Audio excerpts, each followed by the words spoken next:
Good morning, everybody. It's a new week and it's a new News at 10. At 10, Sam from the United People's TV is here to talk about, of course, Chelsea Man United. Yay. Second result that they had. But what an incredible weekend of football it was. We'll get to the back pages in just a second. But what I want to let you know is every single Monday, we're going to be showing you the best of the Bull Street Network, the best of those fan cams, those fans that are on the ground every single weekend. And we've got Everton Toffee TV, we've got West Ham Fan TV, we've got Arsenal Fan TV.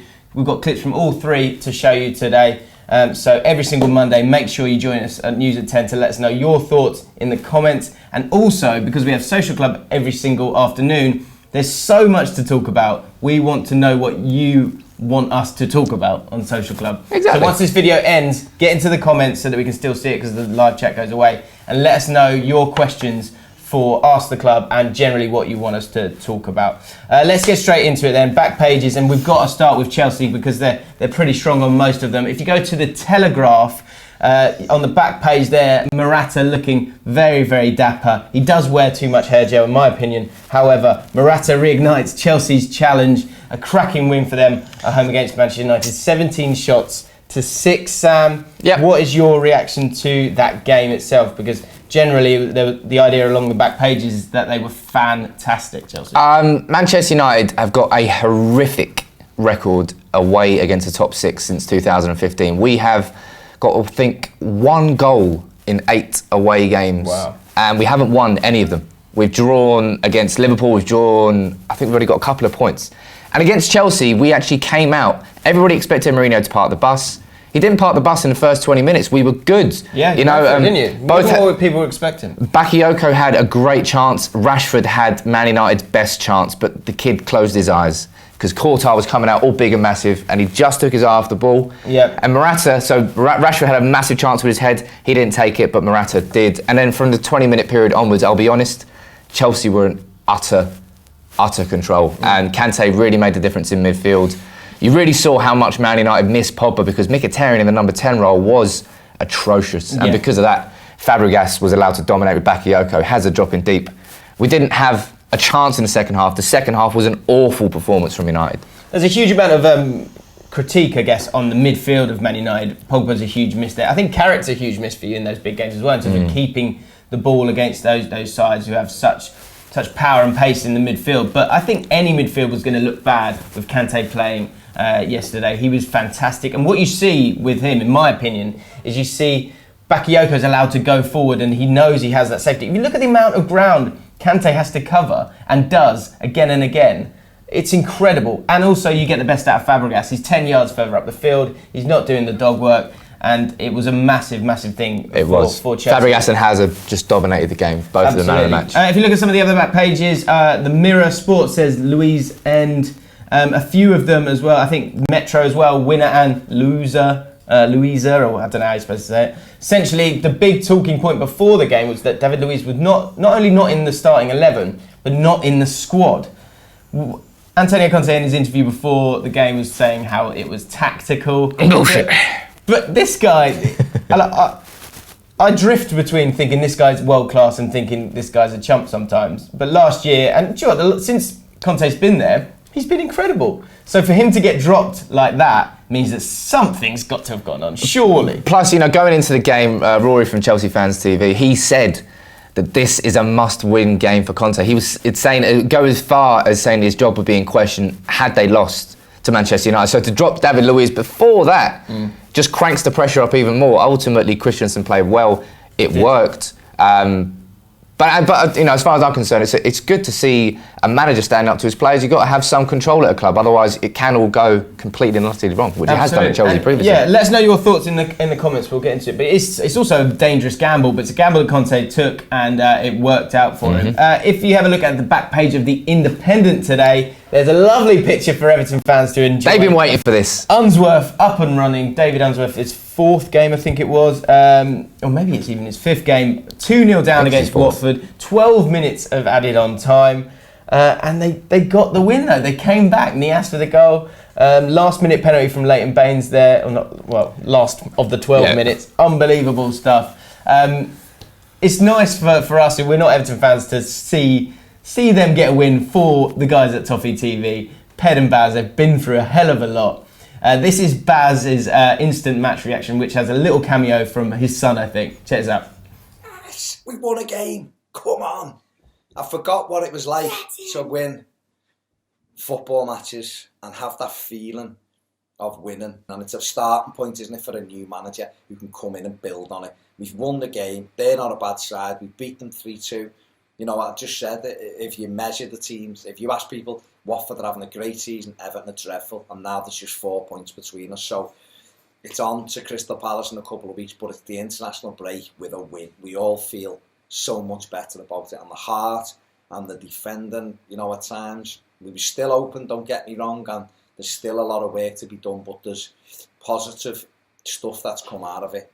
Everton have scored 3 goals in a game in the league, so that's a big thing. Calvert-Lewin's got his first Premier League goal of the season. Niasa scored a game. We actually got a penalty. So lots of positives for the new managers to take. Yes, there's negatives, of course, there is, but it's all about the positives today. We've given a decent side a 2-goal lead. Huge relief for Massive Baz. It's nice relief. to see him happy, isn't it? You've got to love Baz. And it was so close to not being happy. Tom cleverly missed a last gasp penalty. What a game it was. Unbelievable game. And Everton fans deserve that, I suppose, if you're looking at it from a completely neutral point of view.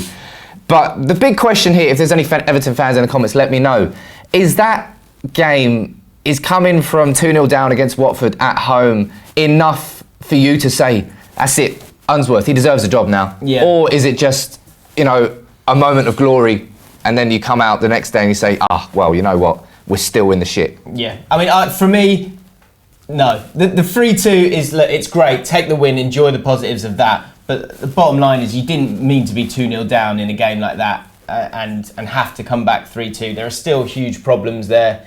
But I guess it's just about relieving a little bit of pressure going into the international break. I still don't believe that David Unsworth is the right guy for Everton. I think they can get someone who's got a bit more experience, who's going to be able to be ready to deal with those players that they've got, because the bottom line is they have spent a lot on those players and someone needs to be able to figure out how to use them all. You can't just discard them all. They can't all be awful.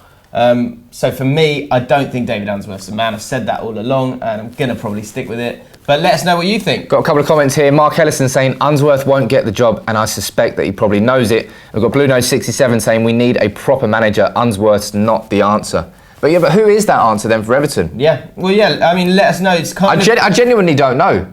Well, it's gone quite quiet, hasn't it, on the, Allardyce not putting himself completely out of the running. You've got Sean Dyche, of course, as well, but it's gone a bit quiet over there. Where it's not gone quiet, actually, is West Ham. It's absolutely incredible how poor they were. I watched that game on Saturday night against Liverpool. Liverpool were frightening in attack, but I think just as much so, West Ham were awful on the other side of it. Let's check out a clip from West Ham Fan TV from the weekend before we talk about Bilic's future. They don't want to play for the manager. If they don't want to play for the manager, he has got to fucking go. How many more times have I got to fucking say it? How many more times? There was a manager out there who was unlucky with Everton, all right. He made a few bad decisions, Ronald Koeman, right? But you do not forget the job he did at Southampton. Get Bilic out, get Ronald Koeman in now. Now, before someone else snaps up, because there's always a fucking way of us. We'll dally, we'll take too long. It's fucking... Is he the answer, though? Honestly, is he the answer? He'll keep us up, I think. I mean, so that 4-1 defeat to Liverpool leaves West Ham in the relegation zone, 5 points off bottom. They have only won... They are in a sad state of affairs. But Dom, I can't really get my head around this. It raises the concept of Ronald Koeman coming in for Slaven Bilic. You know, any West Ham fans, let me know in the comments whether you think that would be the right idea or not. But is this just the case of a Premier League club maybe being slightly lazy in, you know, needing a new manager and just looking at that really small pot of managers who have managed in the Premier League, maybe Allardyce, maybe Redknapp, maybe Koeman, you know, he had a job, but he failed at Everton. So how is he going to be the man to come in and save West Ham? On my show yesterday, Sunday Breakdown, where I was reacting to all the games, I had been told earlier in the day that Bilic was gone. He was going today, and officially he'd already gone, and that they were just going to announce it today. I've since been told, I was also told that David Moyes was the next guy who was going to get the job, which links perfectly to what you were saying about managers who are just in that current merry-go-round of football managers. I'm not sure David Moyes is the worst choice, I'll be honest, because he has a decent pedigree, and most managers fail at some point, sooner or later. The way the pressure of being a football manager is nowadays. But obviously, he's on a very bad run. And no, you're not a huge fan of him. But what I've heard since then from the exact same source, so can I trust it? I don't know because I keep getting it wrong. But he has said that actually the uproar towards David Moyes being the next manager has made the board change its mind, and they're now looking at alternatives in the backroom staff, which seems to be the big problem with fans. Is they feel that they like Bilic. He's one of their own guys. He's got great dignity in the way that he carries himself, but the backroom staff that he's had in place have not been doing their jobs properly. Nicky from West Ham Fan TV talks about that a lot.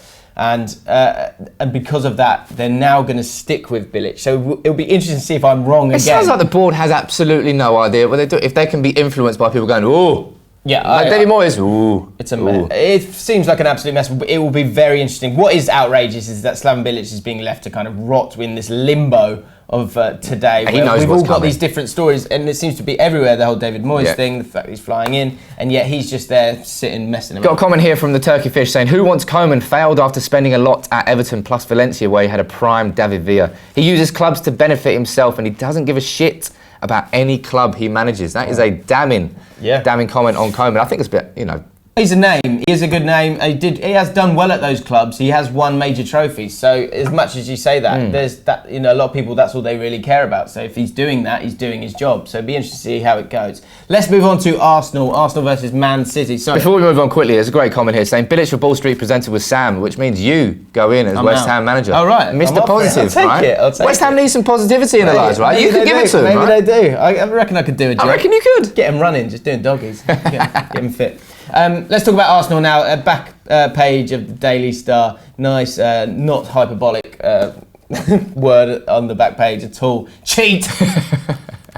Wenger points finger at diver Sterling. Now, if you ask me, let me know your thoughts. Yes or no, Y or N? Was Raheem Sterling diving for that penalty? In my opinion, no, he wasn't. And that is just sour grapes. The offside, of course it was. It definitely wasn't offside. But to call Raheem Sterling a diver in that instance, I think is nonsense. I think it's unfair. But they lost the game again on that Sunday Breakdown show. I was saying how they were out of their depth, Arsenal, and I was asking you guys, how many players do Arsenal need to be challenging against Man City? The other thing I felt was that there was just a lack of belief, and only in the second half when they gave it a go, you saw a few cracks that Arsenal were able to exploit. DT was at the game. Arsenal Fan TV, of course, were at the game, and DT was very upset and was saying that Arsenal fans need to lower their expectations. Check this out. We went with a defensive unit and changed it all round so that Man City couldn't walk through us. They walked through us. There's no game management. Wenger sits there on the touchline twiddling around with an elastic band all the time. Maybe we should have got rid of Alexis in the summer. Maybe we should have got rid of Ozil in the summer. And most definitely, we should have got rid of fucking Arsene Wenger in the summer. And then we got to get rid of Ivan Gazidis and Chips Keswick and Stan Kroenke. Josh Kroenke. That's a lot of people you want to go, it's a lot of people. That ain't going nowhere. Yeah, but I'm at the point, Robbie, where I said to you, what's the point anymore? I mean, DT, not a happy bunny there. And I think he has every right to be frustrated with what was another very typical Arsenal performance. It's not like it's a once-in-a-lifetime performance. You've seen this in a lot of games. And Arsenal don't have the worst record, actually, against Man City, which is a bit of a strange one, given how different the two clubs are doing at the moment. But with Pep Guardiola winning 15 games in a row, his best ever start to a managerial career, better than Barcelona, better than Bayern Munich. Wow. He is flying right now. And Man City were, again, just a class above. And DT's fan cam there, he's saying about maybe we should have got rid of Sanchez, maybe we should have got rid of Ozil. And again, going back to that point, we should have got rid of Arsene Wenger. But Wenger's there, Wenger is going nowhere. No. And going to the comments here, looking about whether you think that was a dive from Sterling. A mixed bag of comments. Some of you saying yes, some of you saying no. And Majib Ahmed saying Sterling didn't dive. He's on your side. Thanks. But I think when you're running at pace like that, even the slightest contact can make you go down.